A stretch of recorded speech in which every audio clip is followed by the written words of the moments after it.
அல்லது சிலைகளை உடைத்தால் வன்முறை வந்துவிடும், அல்லது காவல்துறை மீது கல்லெறிந்தால் வன்முறை வந்துவிடும்.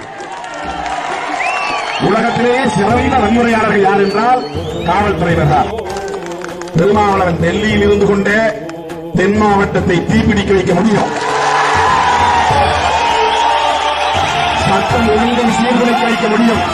பேருந்துகள் ஓடாது, வண்டி வாகனங்கள் ஓடாது, விமானங்கள் பறக்காது, ரயில்கள் ஓடாது, அந்த நிலையை உருவாக்க முடியும்.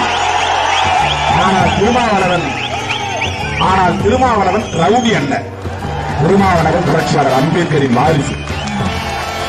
திருமாவளவன் ரவுடி அல்ல, புரட்சியாளர் அம்பேத்கர் அவர்களின் கொள்கைகளை படித்தவன், நாகரிகத்தை உணர்ந்தவன். ஆகவே எதிர்ப்பை எப்படி தெரிவிக்க வேண்டுமோ அப்படி தெரிவிப்பவர்கள் தான் விடுதலை சிறுத்தைகள். எனவே